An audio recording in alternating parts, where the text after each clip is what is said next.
तो देखिए, अब वो लम्हा आ गया है जिसका हम सभी बेसब्री से इंतजार कर रहे थे। एक ऐसी आवाज जिसमें मिट्टी की खुशबू भी है और साथ ही देश भक्ति की गूंज भी साफ सुनाई देती है, जो भक्ति को भी सुरों में पिरो दे, जिसके जज्बे को आसमान तक छूता हुआ वो जज्बा दिखाई देता है।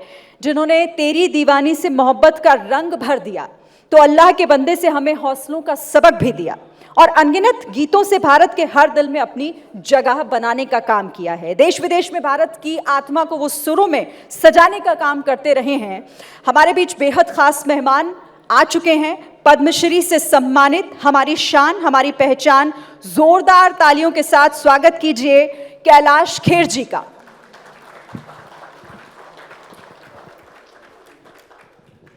और सर, मैं स्टेज पर आपको बुलाना चाहती हूं, आइए प्लीज। बहुत स्वागत है आपका कैलाश खेर जी इस मंच पर। Thank you very much. वैसे तो हम इंडिया अनशेकन सैल्यूट टू सिंदूर इस कार्यक्रम में चाहेंगे कि आप अपने सुरों से इस महफिल को और सजाएं, लेकिन सबसे पहले आज इस कार्यक्रम में आप मौजूद हैं। हमारे बीच बहुत सारे ऐसे परिवार हैं जिन्होंने पहलगाम हमले में अपनों को खोया, उनके लिए क्या कहेंगे? इस कार्यक्रम की भावना मैं आपके शब्दों से चाहती हूँ। जी, भारत ने तो न जाने कितनी बार, जब से भारत का निर्माण हुआ है मेरे देश का, न जाने कितनी बार अपनों को खोया है। ये तो मिट्टी ही बलिदानियों की है, ये तो मिट्टी ही वीरों की है। न जाने कितनी बार इस भारत ने न जाने क्या क्या सहा, और सहने के बाद भी कभी किसी को अनायास कुछ नहीं कहा। लेकिन अब समय आ गया था कुछ कहने का। अब समय भारत का है और ये पूरी दुनिया देख रही है। ये सिर्फ 26 लोग जो गए हैं बलिदानी, ये एक संदेश दे के गए हैं कि गई गई को जान दे और रही रही को थाम। अब समय हमारे भारत का है और अब आप देख ही रहे हैं, पूरी दुनिया का रुख देख लीजिए भारत की ओर। और ऐसे में मैं एबीपी, हमारे इस पूरे नेटवर्क को, हमारे सीईओ साहब को, हमारी पूरी एबीपी फैमिली को और हमारे बलिदानियों के परिवारों को, अब तो मैं यही कहूँगा कि जितने भी शहीद हुए हैं, बलिदानी हुए हैं, उनके परिवारों को मैं इसलिए बधाई देना चाहता हूँ कि उनके बलिदान से ये पूरी धरती का कण कण जाग गया है। और देश तो पहले भी था, लेकिन जो आज है वो बात अलग है। बस इतना ही काफ़ी है। जब ज़र्रे ज़र्रे में, जज्बे जज्बे में कुछ बात ऐसी दिखने लगे, मैंने अभी कुछ परिवारों से मिला तो देखा, मैंने पहचान लिया उन लोगों को, तो मैंने बताया कि कोई कारण होता है, हम क्यों इस धरा पे आते हैं और क्यों इस धरा से जाते हैं। इस जिंदगी का दोस्तों माफूम ये नहीं कि खाए पिए कुछ रोज और मर जाए आदमी। न जाने कितने लोग आते हैं बिना उद्देश्य के चले जाते हैं, लेकिन जब कभी ऐसी कोई बात होती है और देश की खातिर जो लोग जाते हैं और वो कोई प्रेरणा छोड़ जाते हैं, तो बात फिर युगों युगों तक याद रहने वाली हो जाती है।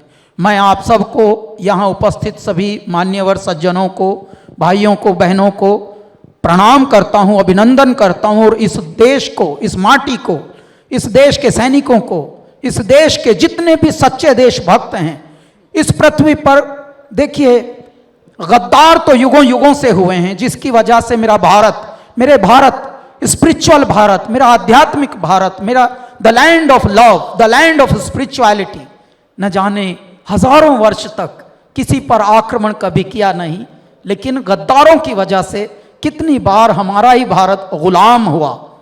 ऐसा मेरा भारत, जिन्होंने मनीषी उत्पन्न किए, जिन्होंने बुद्धिजीवी उत्पन्न किए, लेकिन कोई नहीं, अब समय मेरे भारत का है और पूरी दुनिया देख रही है।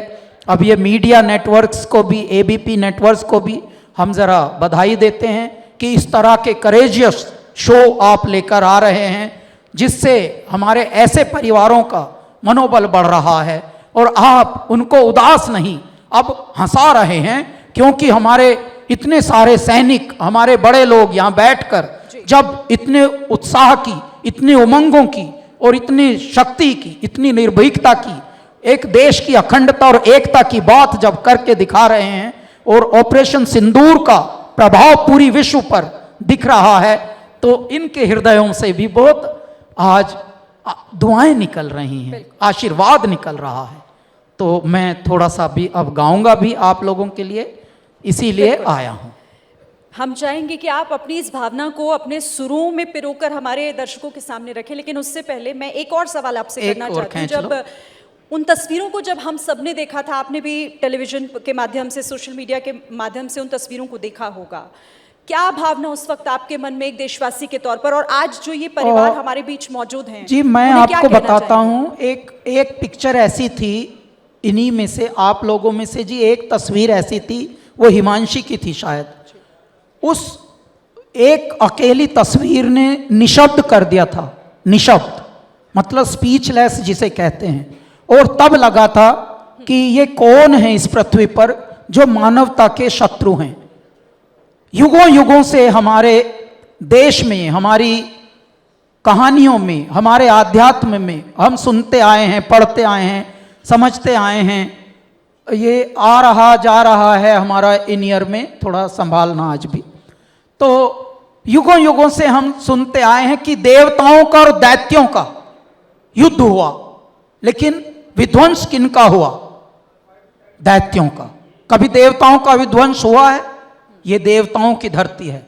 याद रखना, हिमांशी एक तस्वीर ने, आपके उस बैठी हुई तस्वीर ने, और वो जो आपके पतिदेव वहां पर लेटे हुए थे, उस एक तस्वीर ने पागल कर दिया था धरती को। तो बस उसी तरह से ज्वाला जाग गई सबके हृदयों में, जो पाषाण को भी पिघला दे। कुछ मोमेंट, कुछ पल ऐसे होते हैं, वो पल ऐसा था।